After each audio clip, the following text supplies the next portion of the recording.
sejumlah narasumber kami. Di antaranya yang sudah hadir di sini ada Pak Nurdin Tambuwolon, anggota Komisi 11 DPR RI. Selamat sore, Pak Nurdin. Selamat sore, Bu Anggi. Ya, juga bergabung ada pengamat ekonomi Afiliani serta anggota DPR dari Komisi 7 DPR, Ketua Komisi 7 Mas Satya Wiyuda. Selamat sore, Mbak Afi dan Mas Satya. Selamat sore, Mbak Anggi. Ya, selamat sore, Anggi. Selamat sore. Ya.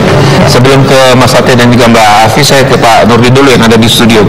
Pak Nurdin, apa yang terjadi saat ini ketika kurs rupiah terus melemah terhadap dolar Amerika, kemudian pertumbuhan ekonomi kita melambat, kemudian sudah banyak di daerah-daerah industri rumahan yang mulai tutup, kemudian ada lagi ancaman PHK massal.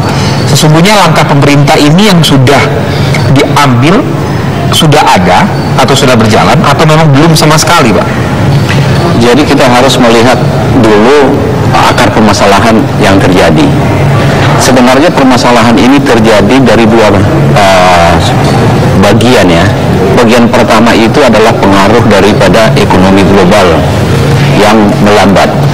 Artinya pengaruh daripada kekuatan ekonomi Amerika yang sangat tinggi mempengaruhi daripada perekonomian kita dalam negeri.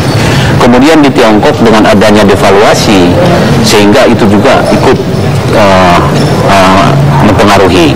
Begitu juga krisis Yunani dan lain sebagainya. Jadi kalau dilihat dari situ, pengaruh eksternal itu pemerintah tidak bisa bikin apa-apa.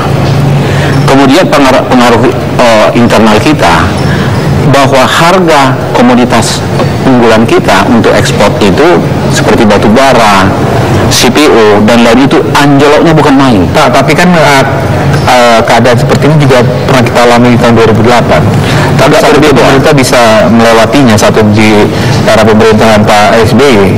Jadi meskipun itu juga pengaruh dari luar, Pak. Jadi begini, Pak. Jadi sebenarnya yang kita hadapi sekarang ini belum krisis. Tetap karena kenapa saya katakan demikian? Yang dikatakan krisis itu apabila kemampuan dari financial institution kita sudah tidak bisa bergerak lagi atau sudah melemah, itu baru perbankan misalnya ya. Sekarang ini perbankan kita masih fundamentalnya masih bagus. Artinya di situ loan to deposit ratio-nya memang menurun. Yang tadinya 92%, sekarang menjadi 85%. Tapi itu kan masih tidak terlalu besar. Sehingga perbankan kita masih aman. Selama perbankan financial institution itu masih aman, bisa dikatakan perekonomian itu masih berjalan. Untuk perbankan mungkin aman, Pak. Ya, yang kedua, bahwa pertumbuhan ekonomi kita masih positif loh. Kita masih tumbuh sampai dengan semester pertama itu 4,7% per tahun. Walaupun melambat. Walaupun melambat, yang tadinya memang sudah 5,7%. Ini sekarang kita kan melambat ke 7,%. Jadi itu kan masih positif, belum negatif. Di tahun 98 itu sudah negatif. Ya, 98. Nah, kemudian cadangan devisa kita saat ini masih cukup besar, di angka 107 miliar dolar. Artinya cukup untuk membiayai daripada 7 bulan impor kita.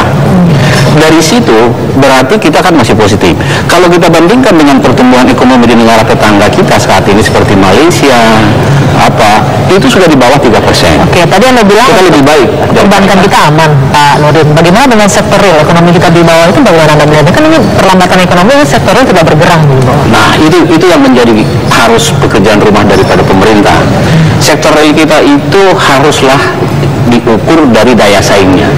Jadi selama daya saing sektor real kita itu belum equal dengan negara-negara yang regional dan bahkan global, kita akan mengalami yang dikatakan dengan defisit perdagangan. Jadi sektor real kita itu, disinilah pemerintah sekarang akan harus memberikan insentif kepada eksportir, itu masuk dalam paket stimulus fiskal kan? Ya, stimulus fiskal lain. Ya. Jadi bagaimana belum dilakukan. Nah, kenapa lambat sekali? Jadi seperti ini. Katakan ekspor CPO sekarang itu pemerintah kan masih memungut daripada biaya ekspor. Ya. Seharusnya itu nggak usah lagi lah. Yang pajak jalankan. Supaya ini akan lebih banyak manfaatnya, mengurangi defisit kita. Tapi pemerintah mau nggak itu? Nah, justru ini kita usulkan kepada pemerintah supaya hal-hal seperti ini untuk meningkatkan daripada ekspor ini, tetapi menekan daripada impor kita, sehingga defisit itu bisa kita kontrol. Baik, saya ke Mbak Afi. Mbak Afi, setuju nggak bahwa memang tadi Pak Nurdin bilang bahwa kita tidak dalam krisis saat ini, kondisi perbankan masih oke, tapi tadi dikatakan ketika sektornya bagaimana ini tidak berkembang juga, ekonomi melambat, bagaimana Bang lihatnya bergerak ya? Jadi begini, saat ini memang belum. Biasanya itu ada time lag ya. Time lag itu kalau kita lihat ketika sesuatu terjadi itu biasanya 2-3 bulan ke depan. Nah, artinya apa? Kita jangan terlena, memang sekarang belum terjadi yang namanya tanda-tanda krisis. Tapi kalau melihat penurunan penjualan retail, penjualan motor mobil, itu trennya adalah sektor real akan kena duluan. Nah, kalau sektor real kena, otomatis perbankan juga akan kena, di mana kredit macet satu demi satu juga akan berdampak gitu. Nah, akibatnya daya beli makin turun, maka disitulah bisa terjadi krisis ya. Nah, oleh karena itu artinya begini, memang sekarang belum, tapi harus ada upaya jangka pendek yang menurut saya ini perlu dilakukan oleh pemerintah, tidak dalam jangka panjang ya. Jangka pendek apa? Pertama adalah mengatur cash flow. Mengatur cash flow itu artinya adalah berapa uang masuk, berapa uang keluar. Itu harus ada penjajakan BI atau pemerintah dengan pengusaha maupun pemerintah sendiri agar bisa diatur berapa uang masuk dan keluar. Karena yang susah diatur adalah investor asing. Kita bisa lihat sehari itu bisa keluar mungkin sekitar 20 triliun itu investor asing. Padahal uang investor asing di pasar modal itu kurang lebih 700 triliun. Anda bisa bayangkan kalau 700 triliun sedikit demi sedikit keluar, pasti rupiah kita makin melemah. Nah, ini yang harus diatur, satu cash flow ya. Nah, yang kedua, beberapa waktu ini banyak kebijakan yang keluar itu justru di sektor keuangan dan moneter.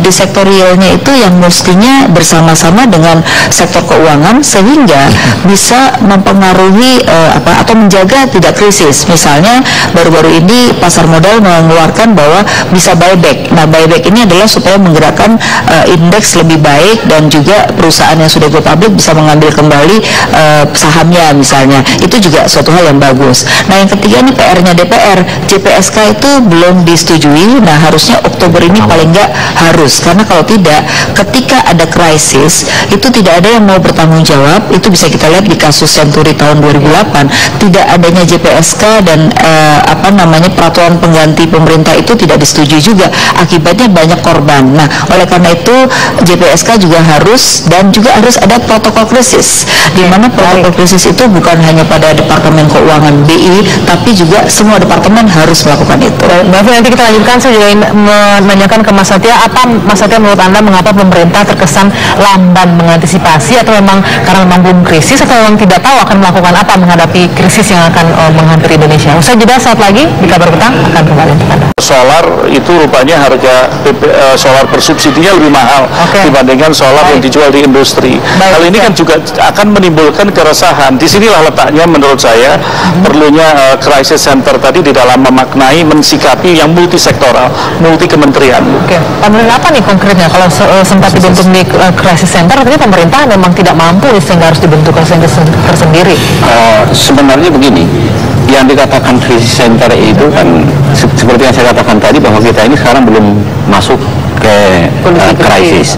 Tetapi pemerintah sudah membentuk daripada namanya diskusi-diskusi, forum-forum peningkatan pertumbuhan ekonomi Indonesia menghadapi kondisi pelemahan ekonomi dunia, dan juga akibat daripada harga-harga komoditas ekspor unggulan kita menurun. Itu sudah mereka lakukan. Cukuplah hanya dengan diskusi dan forum, tapi langkah konkretnya ini apa ini? Langkah konkret daripada pemerintah itu sebenarnya sudah mereka mulai lakukan. Kalau kita lihat sekarang kan, bahwa pemerintah sudah turun untuk melihat bagaimana harga-harga komoditas itu. Dan sekarang itu pemerintah itu telah melakukan daripada antara fiskal dan moneter ini sudah membuat suatu stimulus-stimulus. Kemungkinan besar kebijakan-kebijakan yang akan mereka keluarkan, jurus-jurusnya itu kan Presiden Jokowi sudah menyatakan semua jurus-jurus akan kita keluarkan. Jadi kita dengar dalam ke depan ini dalam jangka waktu yang tidak terlalu lama, kurun waktu itu, ini akan ada kebijakan-kebijakan khusus menurut saya yang dikeluarkan secara resmi oleh pemerintah. Tetapi hal ini kan kalau pemerintah mungkin saat ini akan melakukan kebijakan-kebijakan itu, seolah-olah kita kan ekonomi kita sudah kiamat. Tapi padahal ekonomi dunia bagaimana Anda melihat, Anda juga di Komisi 11 ya, mitranya adalah kemudian keuangan. Bagaimana melihatnya pemerintah merasa ini masih aman terus, sementara kita sudah rasakan imbasnya para pelaku usaha, kemudian ini melihat sudah ancaman mengarah ke krisis, memang belum ke krisis, tapi pemerintah tetap meyakinkan betul tentu harus memberikan optimisme gitu ya dalam keadaan yang aman. Tapi langkah pun tidak ada yang diambil, tidak ada yang dilakukan.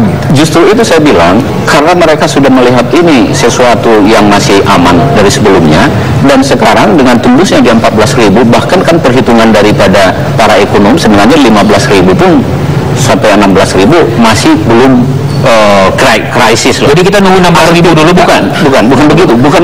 Bukan berarti yang saya maksud itu bahwa pemerintah tidak berbuat sesuatu. Yang penting sekarang bagi pemerintah adalah bagaimana mereka bisa membuat daripada ekspor kita ini meningkat, dan juga kalau tidak meningkat pun mempertahankan yang ada, dan bagaimana menekan daripada import untuk defisit keuangan itu tadi, defisit perdagangan itu tidak terjadi lagi. Nah, ini kan harus mempunyai suatu gerakan-gerakan yang seluruhnya nanti potensi sektor real ini harus diberdayakan. Yang kedua, bagaimana pemerintah bisa melakukan daripada perbankan ini tetap sehat.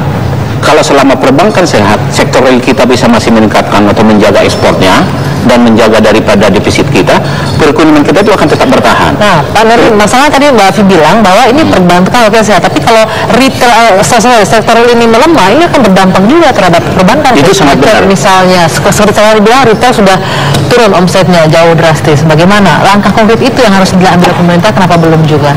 Nah, sekarang itu yang saya sarankan kepada pemerintah. Pertama adalah bagaimana pemerintah memangkas daripada biaya-biaya ekspor. Supaya ekspor itu naik. Kedua, bagaimana pemerintah bisa menstop daripada impor barang-barang mewah dulu untuk mengurangi daripada menekan daripada impor kita. Artinya kalau bisa dibilang mencontoh apa yang dilakukan 2008 oleh Menteri Keuangan saat itu ya, melakukan fiskal seperti itu. Nah, sekarang kan kalau kita lihat krisis di Tiongkok, setelah diantisipasi daripada pemerintah Tiongkok, itu mereka mendahului daripada devaluasi. Artinya apa? Supaya memperkuat daripada ekspor mereka. Kan itu. Kemudian mereka mengikuti lagi dengan memangkas daripada birokrasi dan potongan-potongan atau pajak-pajak ekspor.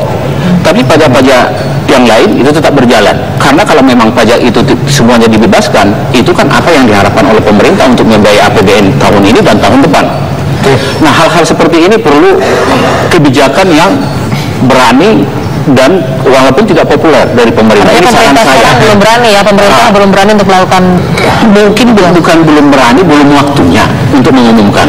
Tetapi apapun yang terjadi, kami dari Komisi 11 itu kami waktunya itu kapan Pak ya? Kalau memang kata Bapak belum waktunya sekarang, waktunya untuk mengambil langkah-langkah tadi itu kapan? Jadi harusnya segera. Jadi begini, kami sudah mengumpulkan daripada memanggil daripada Gubernur BI, Menteri Keuangan, Bappenas. Kemudian nanti dalam rapat tertutup kami sudah sepakat dari Komisi 11 untuk mengundang Menteri Koordinator Menko Perekonomian, kemudian Gubernur BI yang menangani moneter, dan juga Menteri Keuangan dan Bappenas untuk menanyakan seperti apa yang kalian tanya ini, apa yang dilakukan pemerintah untuk melakukan daripada mengantisipasi supaya ini jangan terlalu itu baru akan ini Pak ya, akan dipanggil-panggil, dikumpulkan semuanya ya. Mungkin minggu ini dan paling lama minggu depan. Nah, ini sudah menjadi agenda dari Komisi 11 supaya ini nanti masyarakat juga melihat bahwa Komisi 11 juga dan pemerintah itu sama-sama ingin agar Indonesia tidak menjadi krisis. Dan kita memang melihatnya masih dalam koridor yang masih bisa kita lihat positif. Tadi Bapak bicara soal timing, soal waktu ya, kira-kira kapan yang akan tepat diambil. Mbak Afi juga sempat memberikan saran waktu itu kepada Pak Presiden SBY di era pemerintahan sebelumnya. Jadi kita coba berbagi nanti Mbak Afi usai jeda pariwara berikut ini.